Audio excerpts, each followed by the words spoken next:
Right, hopefully this works. So yeah, cheers all for coming to our first applied practice group session, and thanks very much to those who have volunteered for subsequent sessions. Hopefully after today you have an idea of what you're letting yourself in for. But yeah, this really comes from, and I'll talk a bit about this in a second, but this never got off the ground with where I was at Teesside. There was always talk of it happening, and it always was threatened to happen, but thankfully coming here with a great team, everyone seems to want to talk about what they're doing and keep it pretty applied and not too theoretical. So I'm just going to outline a bit more about this. This is where I came from. So our journal club would meet maybe once a month, something like that, and it was combined with the School of Health. At Teesside School of Health, we've got some pretty big hitters, so guys like Greg Atkinson, Alan Batcham, who statistically are fantastic. And most of our journal clubs would revolve around some of their research or what their PhD postgrad students were looking at, and then occasionally as sports scientists we get a bit of a look in or get asked to present too, particularly if we were preparing for a conference or whatever. But this literature or these statistics involve massive data sets, and for us as sports scientists we don't often have the luxury of working with 1,000 people as this paper looks at. Pete and I are currently looking at some sprint data of about 350 athletes, and we feel pretty lucky to have inherited that data set off the back of someone else's research. So, you know, these guys deal with massive numbers, and it maybe loses that face-to-face contact that we value as sports scientists, having gone out and done some stuff with the rugby league guys last week. It's the interaction's key. So really I felt that what we were doing, I couldn't relate to it. I felt a bit distant to it, and halfway through, if the maths got a bit too complex, you'd just switch off. And that is not really what you want as someone who's, you know, given up the time to be there for a session.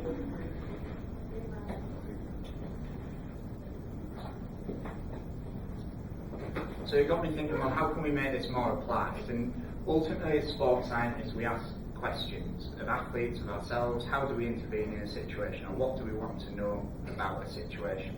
And I thought these two quotes sum this up quite nicely. This top one is from a Louise Burke paper that looked at the resurgence of high-fat diets coming back to the fore and athletes using them, whatever. What's the evidence around that? And it mentions things like social media. You know, information's spreading really quickly now, so how can we as a group capitalise on that? And I've intentionally left this to re-examine the proposal that X as a blank. In that paper it said high-fat diets improve performance.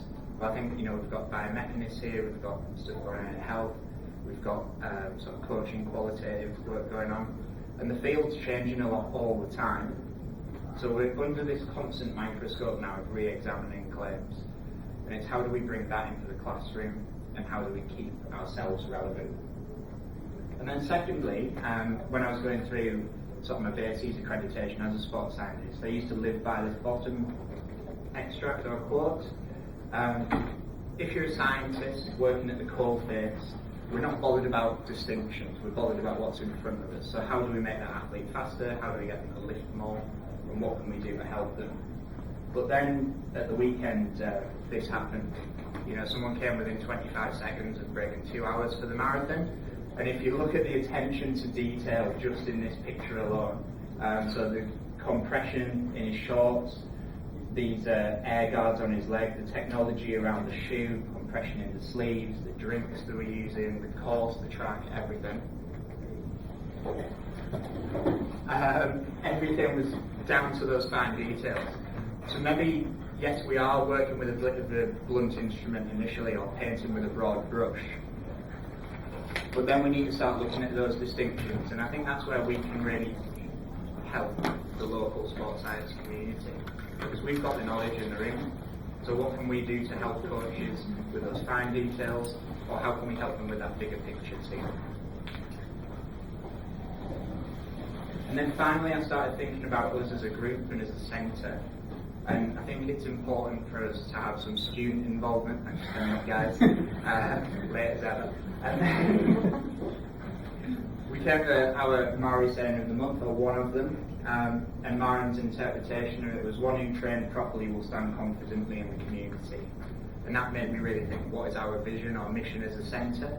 And it's making leading practitioners. So hopefully this group can play a small part in that. And secondly, the nature of the group. This extract from Malcolm Gladwell's book, The Tipping Point, about how ideas are spread, really stood out to me. So it's not just about having the idea or having the people who have the ideas. It's about providing an environment where we can nurture and grow those ideas. And I think with Regan and Franz, potentially Maren presenting in the future, looking at their PhD or master's journeys, it needs to happen in a safe place first before we test it out in the real world or before we get there. And certainly before you go present at a conference and you have people shooting you down for the fun of it.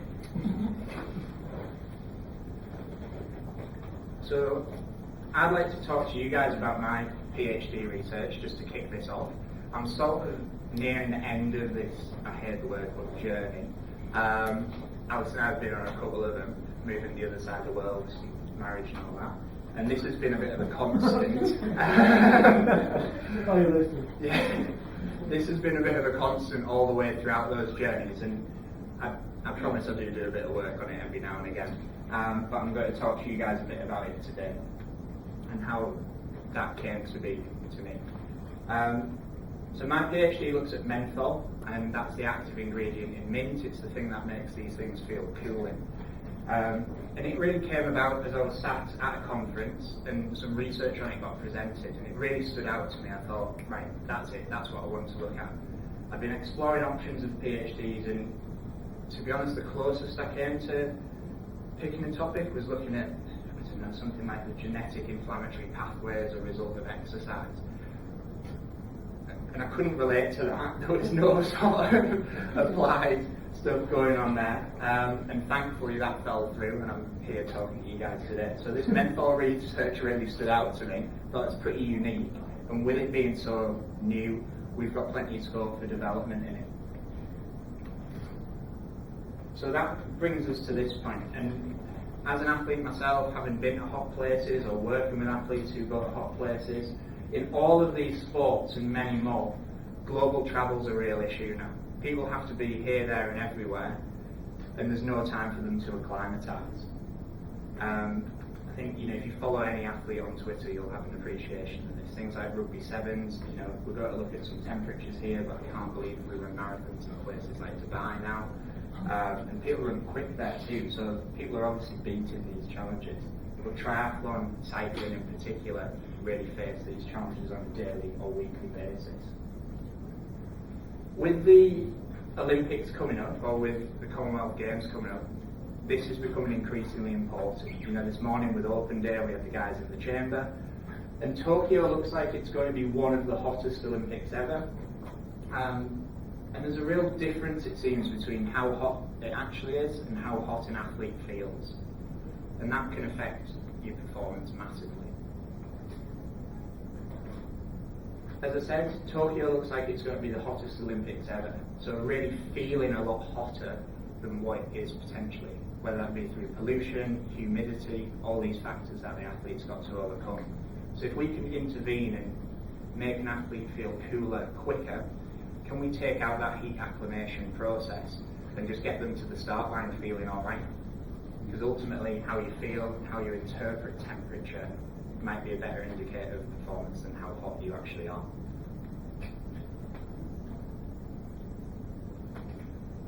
But heat really drives fatigue. We've got our athlete here sweating, tired, exhausted, and these are all terms we come to think about when we talk about heat. Just standing in that room this morning for 5 minutes, some people are struggling. And why is that? And heat really seems to accelerate these symptoms or feelings of fatigue. I'm going to spend a bit of time now, a couple of slides, just talking about different, perspectives of fatigue and how menthol might address these problems.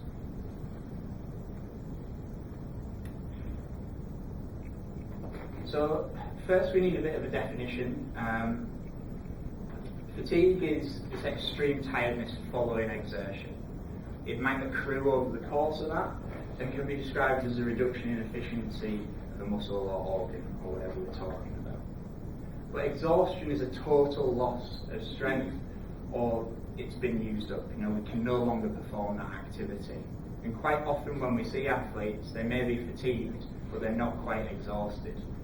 Or when we run a test in the lab, we run them to volitional exhaustion, where they back away. But the research around this suggests we recover that capacity to perform quite quickly.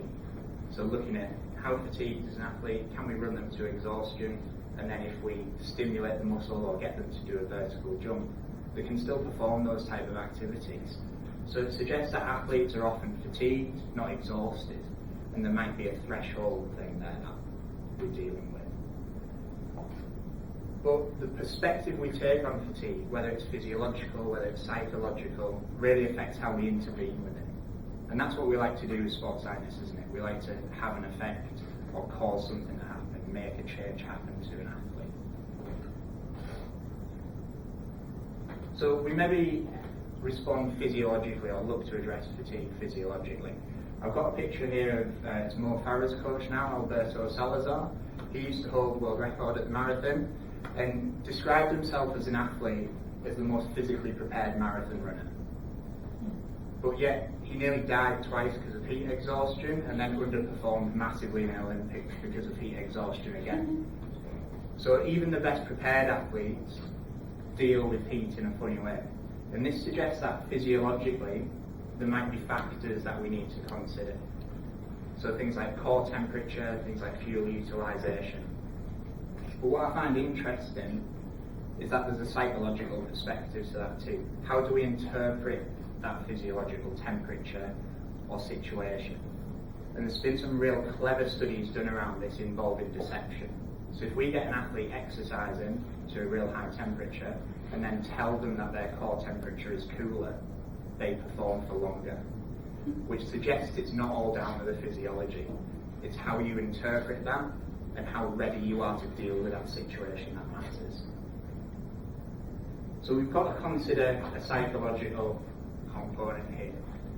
Now, the central governor theory was put forward, it's coming back. A paper was published on it yesterday, so I haven't had a chance to read it and incorporate it in this presentation yet. But it's been quite heavily criticised, this theory, because it's a black box. It seems that the brain, or a lazy definition of the brain, has been used to explain exercise performance.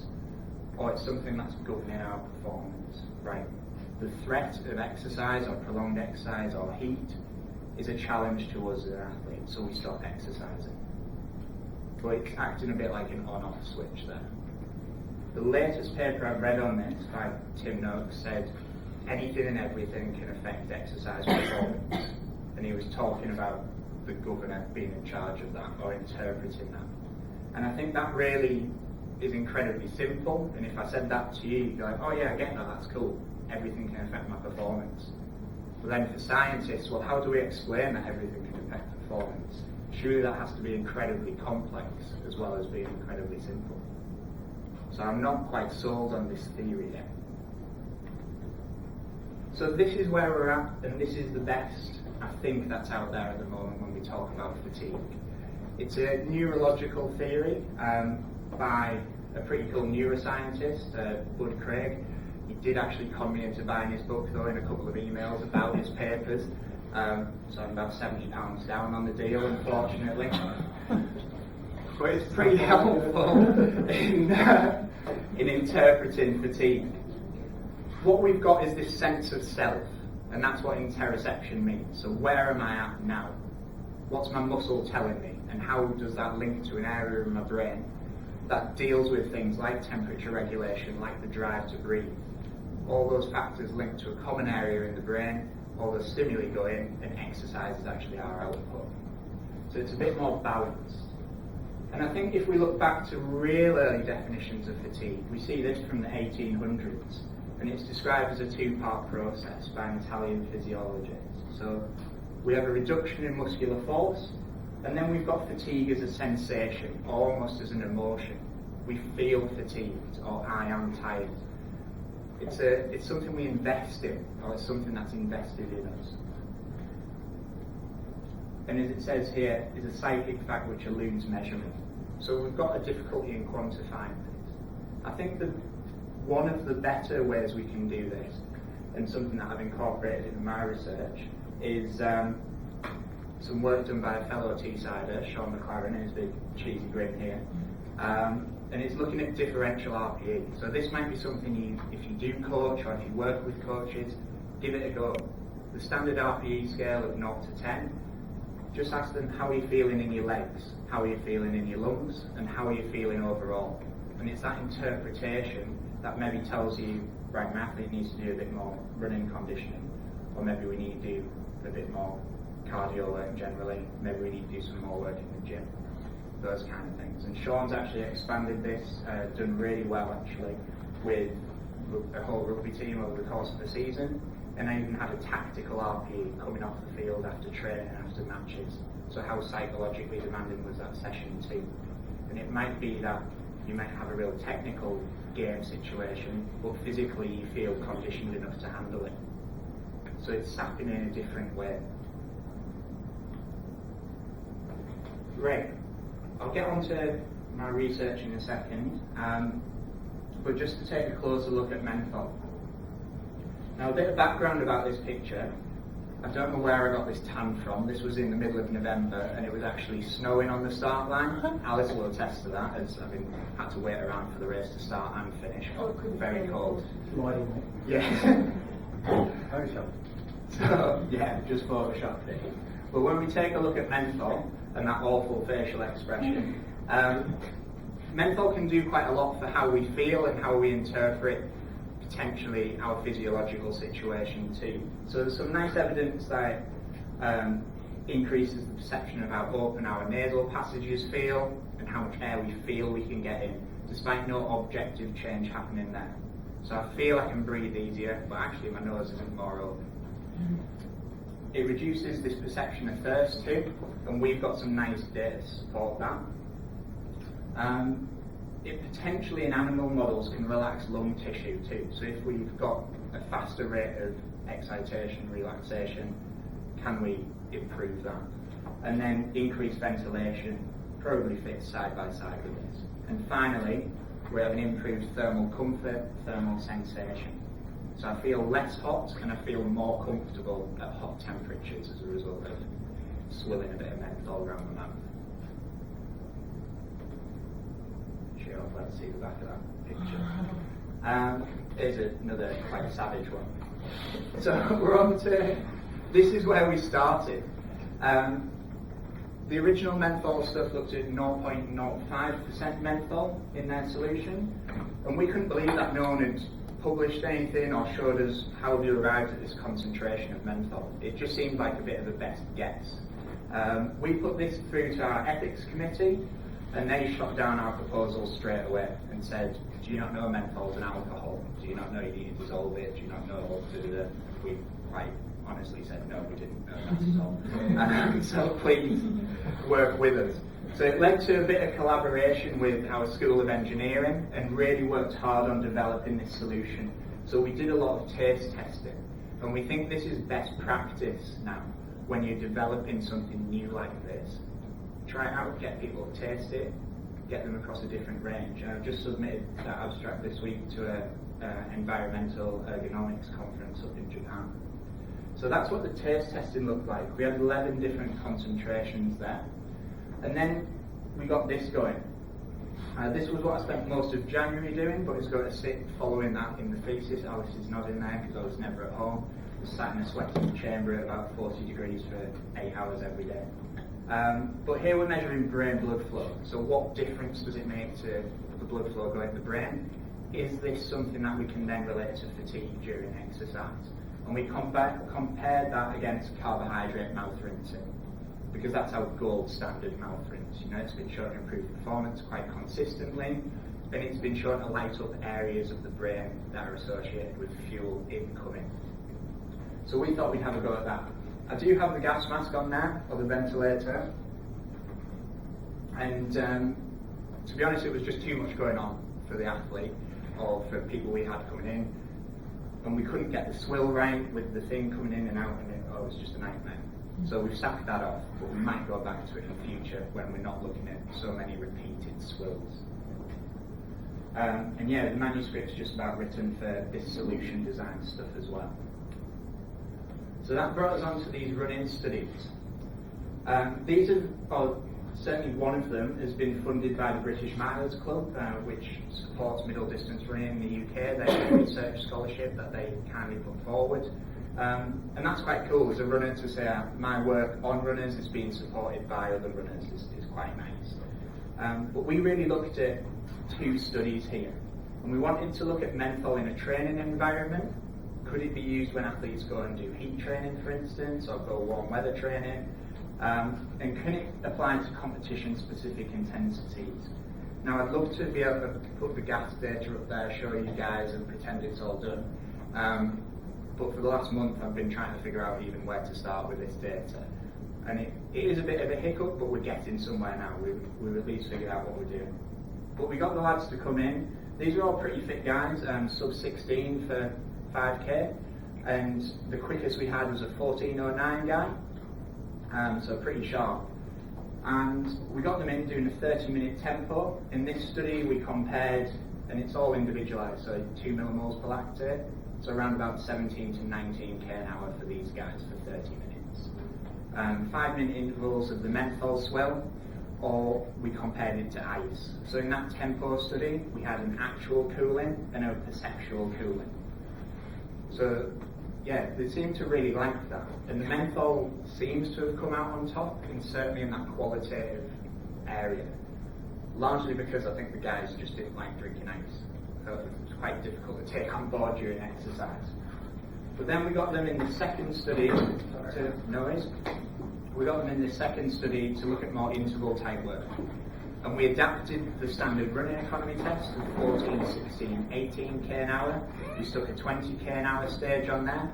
And then to be really mean, to really stimulate competition, we stuck a 1k time trial on the end of that.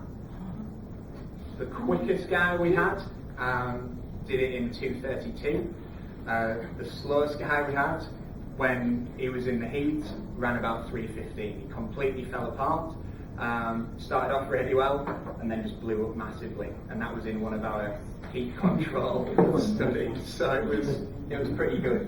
But most often after these time trials they end up looking like Sam here, sort of slumped over, collapsed, and that was an indicator to me that maybe we've got a test that replicates the intensities these guys are competing at, because I didn't want them walking away from it. But what was really nice, the qualitative feedback, was that these guys said it felt like training. For the majority of these, we stuck this in as a pre-season block for them. So they'd come in on a Tuesday, they'd do their tempo, they'd come in on a Thursday, they'd have the time trials to look forward to at the end of that. And it really set them up quite nicely for a winter's racing, and that was great feedback. So maybe we're doing something right with this testing. And then, yeah, my final sort of chunk of research is focused on the literature.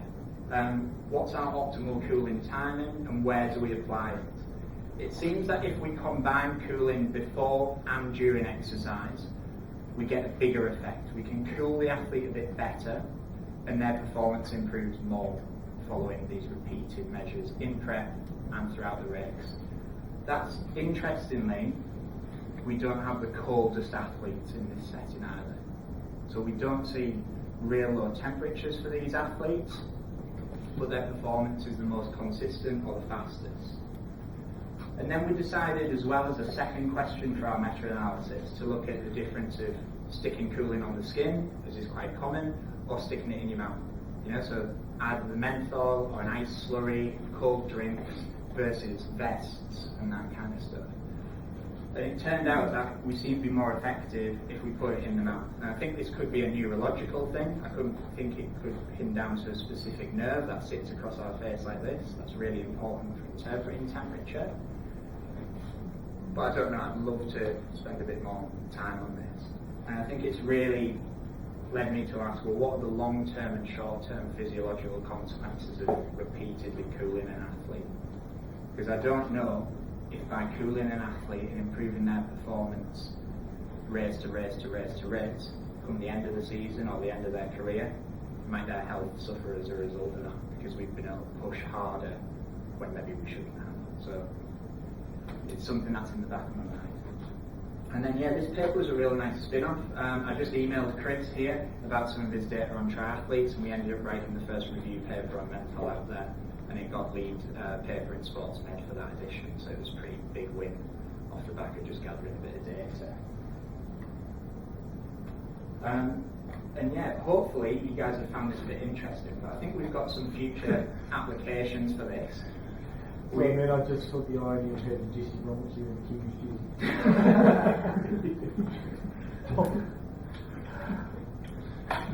So first sort of novel situation I can think of is polo. Now I'm sure I bore most of you to death speaking about it quite regularly, but we have one of the best female polo players in the world just down the road, living at Mystery Creek. This lady here was actually a bridesmaid at Alice and I's wedding, and she captains England ladies polo team. She's a real good example of sort of the air mile factor of a professional athlete. So she spends half the time in Argentina, half the time in the UK, but then has to go play in Shanghai, Thailand, Barbados, Florida, Houston at the drop of a hat. So if we can get a bit of menthol into these athletes' kit bags who already have to use cold drinks, can we improve their performance further? I've mainly looked at endurance work, and we have quite linear rises in temperature, oxygen consumption, all that over that type of exercise. But what happens if guys are stop-starved? What happens if their temperature's going up and down and stopping and starting? We've got breaks, we've got contact. It'd be great if we could get some menthol in here, particularly in sevens potentially, and see, does that improve running velocity, does it improve distance covered, does it improve decision making? And then I think finally in runners we've got a lot more to ask, but maybe we need to be looking away from the elite end of the spectrum and think about, can we improve exercise adherence by making someone breathe a bit easier? Or if we're working with recovering smokers, for instance, can we make their exercise feel a bit easier, can they breathe a bit better, and therefore do they stick with it for longer?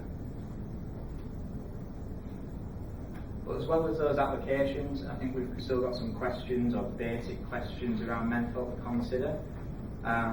And does hydration play a role? So we know it affects your perception of thirst, but if you're dehydrated, does that mean your performance improves even more, or does it improve less? We were pretty close to getting some funding to investigate that question from the European Hydration Institute, but the study that beat us was excellent actually, so I've got no long-term hang-ups about that. And I think, the solution we're using at the moment is just clear. It's pretty boring, looks just like water. So if we change the colour of that to a cool colour, such as blue, green, can we further improve this cooling perception of the drink? If we look at, most products in the workplace or anything we buy, that colour becomes representative of the qualities of that substance. And I think it's important to take it outside the lab. So, with the polo, with rugby, whatever, get it on the field. Just see what it does. See if your athletes can incorporate it. And then we start looking at the fiddly stuff, such as the time course of this cooling or perceived cooling response. And maybe is there any metabolic consequences to it? So look at that gas data in a bit more depth. But that's all I wanted to really say today, guys. Thanks for listening. Have you got any questions? Well, that was it. It's all right. Well, we've got some ideas on how we can apply that to our populations. Yeah, perfect. That's exactly what we want. That's cool. Can we share? Well, so I'm going to Japan in 3 weeks' time, and they want to have a discussion about the next 2 to 5 years with research collaboration with WINTEC. Yeah. So we could probably get this up there. Yeah. And we get some runners here, and is there we could do a comparison between runners here and runners there, or just have one simple population of athletes up there. So they want to get away from just doing rugby. They want to look into other sports and other events. That's cool. And we know that the Japanese are massive on middle distance and long distance running. Yeah. So there's that. They've also got things like lacrosse. It's quite a big sport that they have up there, this particular university to go to. So you're talking about the sevens players, so it's similar energy system to lacrosse players, but it looks like it could be an opportunity for you to have your team to go up there. So it's not just an Ironman. Cool.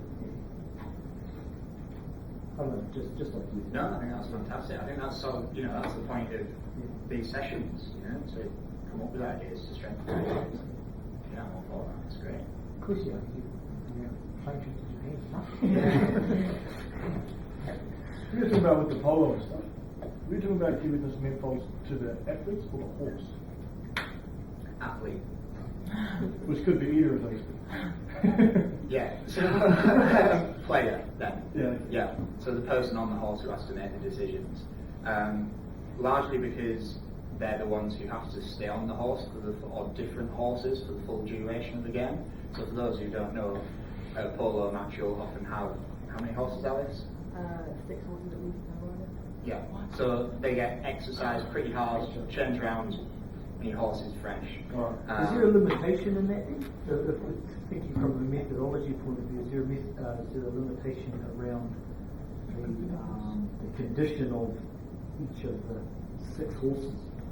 Possibly. And I've sort of had brief chats with Jaco, I think, about sticking some GPSs on horses and on people to see how we get around that type of issue.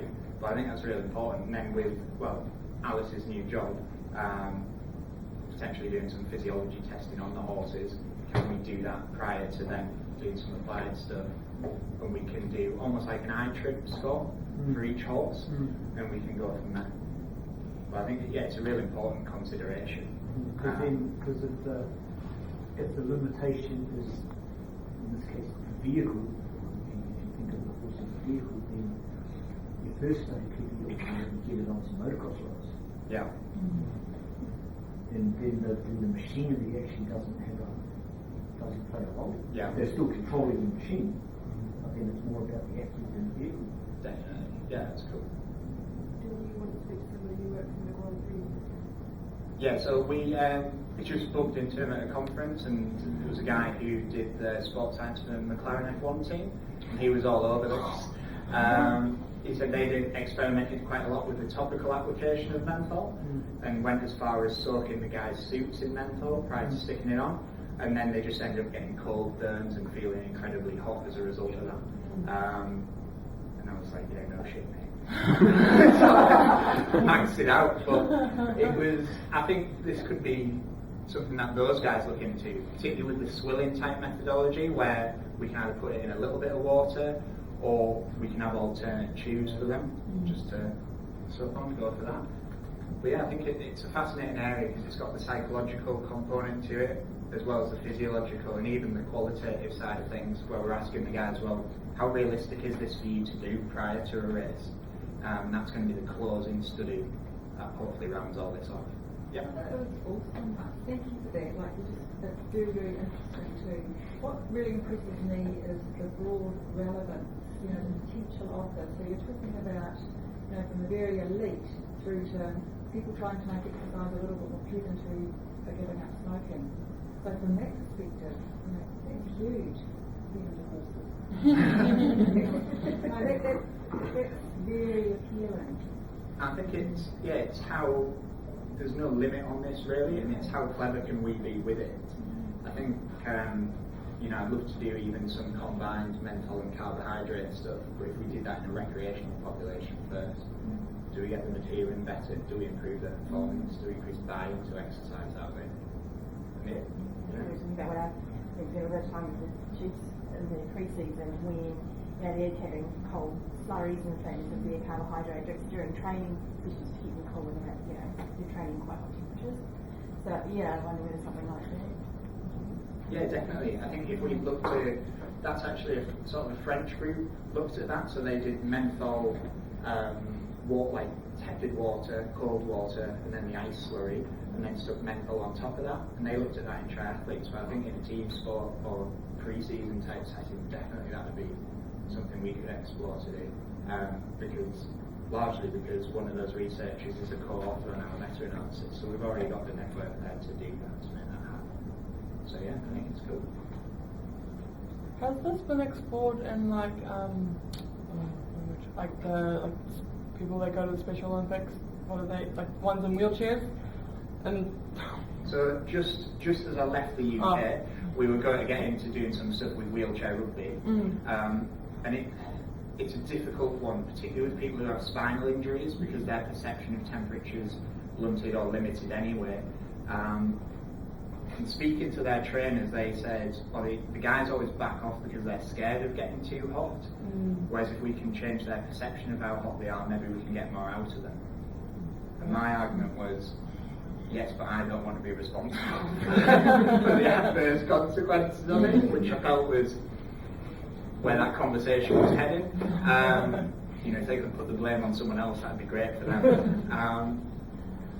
But yeah, I think it's an important thing to look at maybe in that population, and if we can do it safely, can we improve performance? Maybe we do it in training, and then when we go to compete, they compete hot, if you like, train cool, compete hot, and then you've had that improvement in exercise capacity going into the race. So yeah, we'll see how it pans out. Should we bring it to a close? Is everyone cool with that, or any more questions? Yep. Just a comment, just needed you a month ago. We've just heard New Zealand's #1 beach volleyball players playing in Asia for 4 weeks.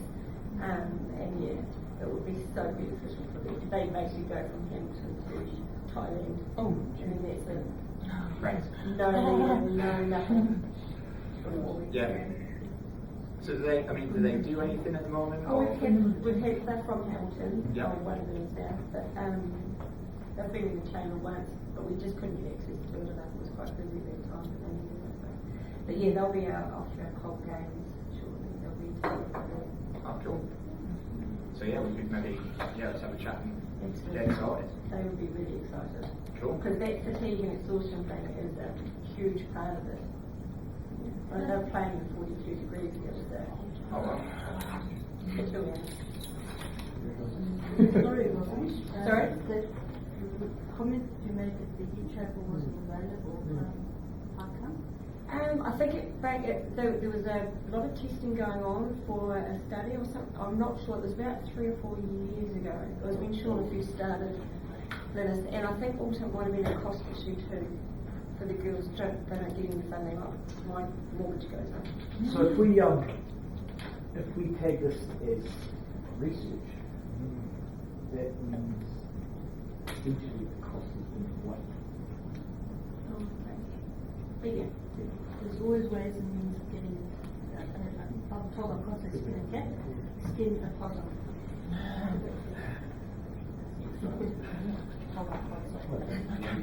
No, I just thought that the idea around the perception of fatigue and the cooling thing, that's a whole new concept for me. I've never thought of it that way. Just the whole mental aspect of fatigue and how you feel. I didn't realise it had so much impact on performance. That's something for me to reconsider now with my coaching. The thing that I was talking to Interesting, Lydia sitting here, I wonder what Nathan would Yeah, I was looking at that too, just because I know the boys when they're doing their long paddles out on the water, all they want to do is jump in it to cool down. And so something like this would be really interesting to see how they can, just the smaller upper body muscles that they're always using can adapt and perform better. Cool. Because even the difference, like you've got someone slogging away on a treadmill and they're really miserable during getting really fatigued. Put a fan in front of them.